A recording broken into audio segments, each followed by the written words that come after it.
ઘણા બધા લોકોની ફરિયાદ હોય છે કે વધારે પડતા વાળ ખરે છે, ખોડો થઈ ગયો છે કે વાળ એકદમ નબળા પડી ગયા છે, ટાલ પડવા લાગી છે, નાની વયમાં જ સફેદ વાળ થવા લાગ્યા છે. તો આ બધી જ સમસ્યા દૂર કરશે આપણું આ કેમિકલ ફ્રી ઓઇલ, જે આપણે 13 જડીબુટ્ટીઓથી બનાવેલું છે. એક વખત જો તમે આ રીતે એને વાપરશો ને, એટલે બધી જ ફરિયાદ તમારી અઠવાડિયાની અંદર દૂર થઈ જશે. ખરતા વાળ અને ડેન્ડ્રફ જો હશે ને, તો અઠવાડિયામાં જ સારો થઈ જશે. 100% રિઝલ્ટવાળું આ એક વખત તેલ બનાવી અને તમે ટ્રાય કરી શકો છો. આવા લાંબા કાળા અને ચાલો વિડીયો શરૂ કરીએ. તો એના માટે આપણે 20 ગ્રામ જેટલા દેશી ગુલાબના ફૂલ લઈ લઈશું. 500 ગ્રામ દૂધીને આપણે આ રીતે છીણીને લઈ લેવાની છે. જેટલા આપણે અહીં લીમડા, જે મીઠો લીમડો આવે છે તે લઈ લેવાનો છે. એનાથી વાળ એકદમ મજબૂત બને છે.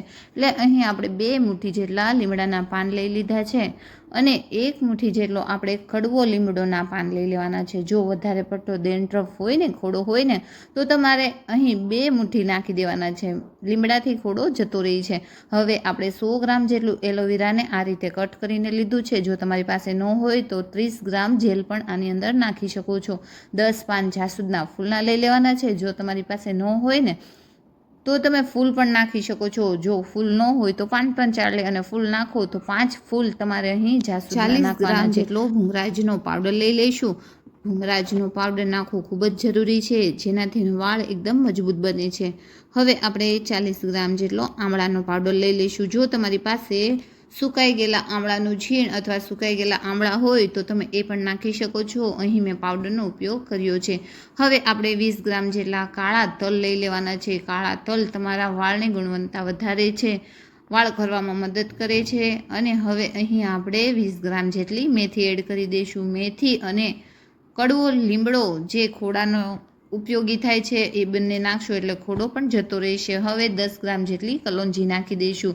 અહીં આપણે 50 ગ્રામ જેટલું લઈ લેવાનું છે કાળા તલનું તેલ. તમારી પાસે ન હોય તો પછી વ્હાઈટ તલનું તેલ પણ નાખી શકો છો, અને જો તમારે બિલકુલ ન નાખવું હોય તો સ્કીપ પણ કરી શકો છો. 150 ગ્રામ જેટલું એરડિયું લઈ લેવાનું છે, જે તમારા વાળને એકદમ કાળા કરશે, મજબૂત બનાવશે અને શાઇનિંગ કરશે.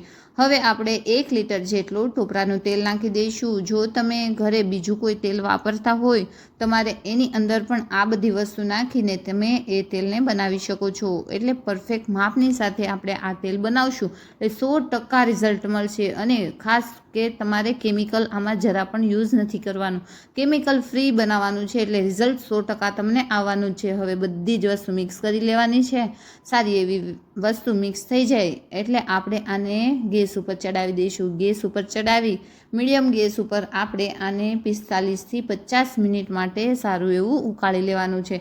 તમે સારું એવું ઉકાળી લેશો ને, એટલે આ રીતનો કલર આવી જશે. આમાં કોઈ પણ વસ્તુ કાચી ન રહેવી જોઈએ. જો કાચી રહેશે તો તેલ ખરાબ થઈ જશે. અને પરફેક્ટ આ રીતની ચડી ગઈ હશે ને, તો આ તેલ તમે 1 વર્ષ માટે યુઝ કરી શકો છો. હવે આપણું તેલ પણ સારું ઉકળી ગયું છે, ઠંડુ પણ થઈ ગયું છે. ઠંડુ થઈ જાય એટલે આપણે આને ગાળી લેવાનું છે. હવે આ તમે કલર જોઈ શકો છો કે કેટલો સરસ કલર પણ આવી ગયો છે. અને આ તેલ એકદમ કેમિકલ ફ્રી છે અને ગુણવત્તાવાળું છે. ચોક્કસથી આ તેલને બનાવજો એટલે તમારા હેરમાં જે કોઈ પ્રોબ્લેમ હશે ને, તે ફટાફટ દૂર થઈ જશે. તો ચાલો હવે એને આપણે ગાળી લેવાનું છે.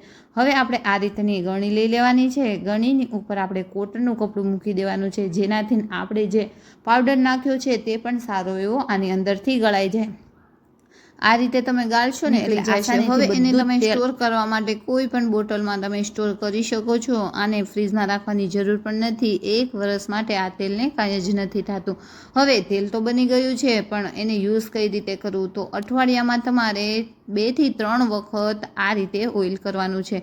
ઓઇલનો સ્કાલ્પ એકદમ મજબૂત કરવા માટે આપણે કોટન લઈ લઈશું, એટલે કે રૂની મદદથી આપણે તેલ નાખવાનું છે. એકદમ આ રીતે પાડી લઈશું અને રૂ લઈ અને આ રીતે મૂળ સુધી તેલ જાય ને ત્યાં સુધી આપણે આ રીતે દબાવી અને તેલ આખા માથામાં નાખવાનું છે. પાથીએ તેલ નાખી અને સ્કાલ્પને મજબૂત કરી દેવાનો છે.